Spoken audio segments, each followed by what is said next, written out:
گفتگو کی جاتی ہے۔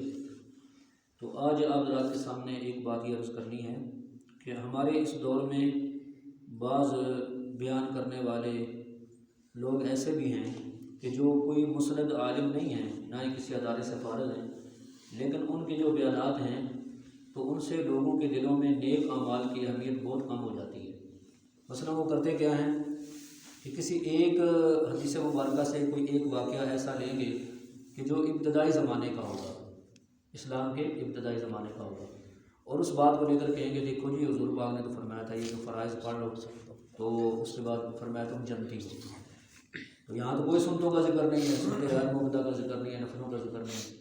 تو اصل میں وہ لوگ اس طرح کی باتیں کر کے تو لوگوں کے دلوں سے نیک اعمال کی اہمیت کم کر دیتے ہیں۔ تو میرے مسلمان بھائیوں، اور دھوکہ وہ یہی دیتے ہیں کہ چونکہ ایک واقعہ لے لیتے ہیں، حالانکہ اس کے علاوہ دوسری کتنی احادیث ہیں جس میں رسول اللہ صلی اللہ علیہ وسلم نے نیک اعمال کی ترغیب دی ہے، نوافل کی ترغیب دی ہے، ذکر اذکار کی ترغیب دی ہے، درود پاک کی اور دیگر بہت سارے اعمال کی۔ تو اس لیے ہم سب کو چاہیے کہ ہم اپنی زندگی کو قیمتی بناتے ہوئے جو نیک اعمال ہیں ان کے اوپر زیادہ سے زیادہ توجہ دیں، اور وہ انسان بہت ہی خوش قسمت ہوتا ہے اور بڑا ہی سمجھدار ہوتا ہے کہ جو اپنی زندگی کے یہ جو قیمتی لمحات ہیں اس کو اللہ تعالیٰ کی یاد میں گزار لے گا۔ تو میں نے آپ حضرات کے سامنے آج یہ بات عرض کرنی تھی کہ بعض اعمال ایسے ہوتے ہیں جو بالکل آسان ہوتے ہیں اور ان پر کوئی وقت بھی زیادہ خرچ نہیں ہوتا، لیکن ہم لوگ اس اعمال میں ان میں سستی کر جاتے ہیں۔ تو اگر ہم ان اعمال کو اختیار کر لیں تو انشاءاللہ تعالیٰ اس کی دنیا آخرت کے اندر بہت زیادہ برکات ہوگی۔ ایک تو میں نے آپ حضرات کے سامنے پہلے بھی کئی بار عرض کیا ہے کہ ہمیں مسواک کا اہتمام کرنا چاہیے۔ مسواک کے حوالے سے ہم مسلمان بہت زیادہ غفلت کا شکار ہیں، مسلمان مرد بھی اور مسلمان عورتیں بھی۔ حالانکہ مسواک بظاہر تو جو نظر آتا ہے وہ ہمیں ایک معمولی سا عمل نظر آتا ہے، لیکن یہ بہت عظیم عمل ہے۔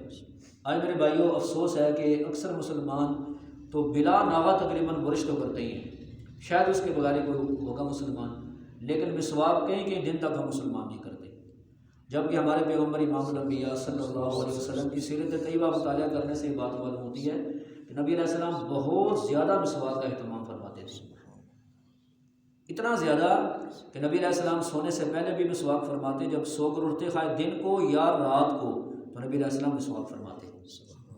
اور یہاں تک حضور صلی اللہ علیہ وسلم نے ارشاد فرمایا کہ اگر مجھے اپنی امت پر مشقت کا ڈرنا ہوتا نا، مشقت اور خوف کا ڈرنا ہوتا تو میں اپنی امت کے لیے لازمی قرار دے دیتا کہ وہ ہر نماز سے پہلے مسواک کیا کرے۔ تو یہ صرف نماز کا نہیں بلکہ باقی بھی گھر کے اندر بھی، جب بندہ سو کر اٹھے پھر بھی مسواک، جب سونے لگے پھر بھی مسواک، اس کے بہت زیادہ فوائد ہیں۔ تو ایک فائدہ میں اکثر آپ حضرات کے سامنے بیان کرتا ہوں کہ بھئی ایک فائدہ تو اس کا یہ ہے کہ منہ کی بدبو ختم ہوتی ہے، اور دوسرا فائدہ یہ ہے کہ مرتے وقت کلمہ شہادت نصیب ہوتا ہے۔ سبحان اللہ۔ اب بتاؤ اس سے بڑی کوئی فضیلت ہے؟ اب میں اس پر تفصیلی بات نہیں کروں گا پھر انشاءاللہ کبھی، لیکن یہ نیت فرما لیں کہ نبی علیہ السلام کی یہ جو سنت مبارکہ ہے نا، سنت کو انشاءاللہ ہم نے زندہ کرنا ہے۔ تو اپنے گھروں کے اندر بھی مسواک رکھیں، جب مسجد میں آئیں تو مسجد میں اگر وضو کرنا ہے تو جیب کے اندر مسواک رکھ لیں، یا باقی چیزیں رکھ سکتے ہیں تو مسواک کوئی مشکل تو نہیں ہے نا، ٹھیک ہے جی۔ تو اس لیے مسواک کا اہتمام بہت زیادہ ہو، گھر کے اندر بھی اس کی دعوت چلائی جائے تو بھی مسواک کا اہتمام کیا جائے۔ اس کے علاوہ یہ کہ جب ہم وضو کر لیتے ہیں اور وضو شروع کرنے سے پہلے ایک کلمہ ہے بسم اللہ والحمد للہ علی دین الاسلام، یہ بہت مختصر سا کلمہ ہے، لیکن اس کی فضیلت اتنی زیادہ ہے کہ حدیث پاک میں آتا ہے کہ جب بندہ وضو شروع کرنے سے پہلے یہ کلمہ پڑھ لیتا ہے تو جب تک وہ وضو کی حالت میں رہتا ہے تو فرشتے اس کے نام اعمال میں نیکیاں لکھتے رہتے ہیں۔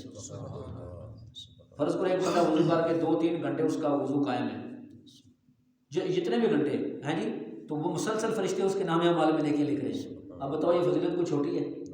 اور ٹائم کتنا لگتا ہے؟ بسم اللہ والحمد للہ علی دین الاسلام، بس یہ کلمہ پڑھنا ہے۔ اس کے علاوہ یہ کہ جس وقت ہم نے وضو کر لیا تو آسمان کی طرف دیکھ کے، انگلی کا اشارہ نہیں کرنا، بس آسمان کی طرف دیکھ کے تو دوسرا کلمہ پڑھ لینا ہے۔ تو حدیث پاک میں آ گیا کہ اس کے لیے قیامت والے دن جنت کے 8 دروازے کھلے ہوں گے۔ سبحان اللہ۔ جنت کو 8 دروازے اس کے لیے کھلے ہوں گے، کتنی بڑی فضیلت والی بات ہے۔ ایسے جب ہم مسجد میں داخل ہوتے ہیں تو دایاں پاؤں اندر رکھیں، دعا پڑھیں اور دل میں بے شک نیت کر لیں کہ یا اللہ جب تک میں مسجد میں رہوں گا میں اعتکاف کی نیت کرتا ہوں، تو جب تک ہم مسجد میں رہیں گے ہمیں نفلی اعتکاف کا ثواب ملتا رہے گا۔ بات سمجھا رہی ہے؟ اب یہ وہ اعمال ہیں میرے بھائیوں جو بظاہر ہمیں بہت چھوٹے نظر آتے ہیں، لیکن اس کا اجر و ثواب بہت زیادہ ہے۔ ایسے فرمایا جب گھر میں جاؤ، حدیث میں فرمایا سلام کرو۔ اب ہم اللہ کرے کہ اس چیز کو عادت بنا لیں، جب ہم گھر میں جائیں تو سلام کریں۔ بعض لوگ سلام نہیں کرتے گھر میں داخل ہوتے ہوئے، تو بڑے بھی سلام کریں، بچے بھی سلام کریں، ہاں جی۔ تو حدیث پاک میں فرمایا کہ جب تم گھر میں سلام کرو گے تو بھی اس کی وجہ سے اللہ تعالیٰ تمہارے گھر میں خیر و برکتیں عطا فرمائیں گے، اور تمہارے لیے بھی خیروں کا ذریعہ بنے گا، برکتوں کا ذریعہ بنے گا، اور تمہارے گھر والوں کے لیے بھی برکتوں کا ذریعہ بنے گا۔ دیکھیں آج نا ہمارے دور میں بہت ساری پریشانیاں ہوتی ہیں، لڑائیاں جھگڑے ہوتے ہیں، تو اس کی وجہ سے جو ہے نا زندگی انسان کی پریشانیوں والی گزرتی ہے۔ تو اصل میں وجوہات تو بہت ساری ہوتی ہیں، لیکن ایک وجہ یہ بھی ہوتا ہے کہ بھئی ہم اعمال سے پیچھے ہٹ جاتے ہیں، ہمارے اعمال مضبوط نہیں ہوتے، تو اس میں سے ایک عمل یہ بھی ہے۔ بات آپ کو سمجھا رہی ہے نا سب حضرات؟ تو گھر میں جب جائے مطلب السلام علیکم ورحمۃ اللہ وبرکاتہ، تو اس کی وجہ سے نبی علیہ السلام نے فرمایا تمہارے لیے بھی برکت کا ذریعہ ہوگا اور تمہارے گھر والوں کے لیے بھی برکت کا ذریعہ ہوگا، ٹھیک ہے جی۔ ایسے ہی جب ہم گھر میں کھانا کھاتے ہیں تو کھانے کے بعد جو ٹکڑے بچ جاتے ہیں نا، ان کو ایسی جگہ پر پھینکیں کہ جہاں پر کوئی جانور اس کو کھا لیں، چرند پرند یا چونٹیاں کھا لیں، تو اس کی وجہ سے انسان کے رزق میں برکت ہوتی ہے۔ یا فرض کرے بعض اوقات بندہ گھر میں گوشت پکاتا ہے، اس کی کوئی گوشت یعنی کھایا ہوا بچ جاتا ہے، یا ہڈیاں ہوتی ہیں یا فالتو جو ہوتا ہے، اس کو بھی ایسی جگہ پھینکیں جہاں پر کوئی جانور کھا لے۔ تو مطلب یہ کہ اب رزق ضائع نہیں ہے، جو بچ گیا ہے وہ کسی مخلوق کے کام آ گیا، تو اب یہ اس کی وجہ سے انسان کے رزق میں کیا ہوگی؟ برکت ہوگی۔ اب یہ عمل بظاہر چھوٹا سا نظر آتا ہے، لیکن رزق کے پیچھے اس کی بہت بڑی طاقت ہے۔ تو رزق کی تعظیم کرنا، رزق کا احترام کرنا، اس وجہ سے بعض بزرگوں کے واقعات میں لکھا ہے کہ اگر وہ چارپائی پر بیٹھ کر کھانا کھاتے تو جو روٹی ہوتی تھی اس کو دامن کی طرف نہیں رکھتے تھے، بلکہ سر کی طرف رکھتے اور خود دامن کی طرف بیٹھتے، رزق کے احترام کی وجہ سے۔ تو اس لیے رزق کا جو احترام ہے یہ بھی ضروری ہے۔ تو آج ہمارے شادی حالوں میں دیکھیں، شادیوں کے موقع پر جو رزق ضائع ہو جاتا ہے، تو کاش اگر وہ صحیح صاف ستھرا اس کو بچا لیا جائے، اور جو غریب ہیں اگر انہیں کو دے دیا جائے تو اس کی وجہ سے بھی بڑی برکات ہوں گی، ٹھیک ہے جی۔ تو ایک عمل یہ بھی ہے۔ اس کے علاوہ یہ کہ حدیث میں آتا ہے کہ جو بندہ ہر وقت باوضو رہتا ہے نا، ہر وقت بندہ باوضو رہتا ہے تو اللہ تعالیٰ اس کے رزق میں برکت عطا فرماتے ہیں، رزق کی تنگی ختم ہو جاتی ہے۔ تو یہ میں اس لیے بتا رہا ہوں کہ بعض لوگ رزق کے اعتبار سے بہت پریشان ہوتے ہیں، اور یا انہیں کوئی روزگار نہیں ملتا، کاروبار نہیں ملتا، تو اگر وہ یہ اعمال کریں تو انشاءاللہ تعالیٰ اس کی وجہ سے اللہ تعالیٰ برکتیں عطا فرمائیں گے۔ اس کے علاوہ رزق کے حوالے سے مجھے ایک بات یاد آ گئی کہ رزق کو ایک اور چیز بھی وسیع کرتی ہے، وہ ہے صدقے کا اہتمام۔ پھر صدقہ ضروری نہیں بڑے صدقہ ہو، اپنے حسب استطاعت، جیسے میں عرض کرتا رہتا ہوں، فرض کریں کہ بندہ کے پاس 100 روپیہ ہی ہے نا، اگر وہ 10 روپئے بھی صدقہ کرے، کسی کے پاس 1000 روپیہ، اس میں سے 100 روپیہ صدقے کا معمول بنا لے، تو انشاءاللہ اس کی وجہ سے بھی رزق میں برکت ہوگی۔ تو یہ اس کے علاوہ جو بندہ گناہوں سے بچتا ہے جتنا زیادہ، اس کے بھی رزق میں اللہ برکتیں عطا فرماتے ہیں۔ رزق کے اعتبار سے جو بندہ گناہ کرتا ہے تو اس کے رزق میں پھر تنگی ہو جاتی ہے، تو اس چیز کا بھی اہتمام ہو، گناہوں سے بندہ بچے اور نیک اعمال کرنے کی زیادہ سے زیادہ کوشش کرے۔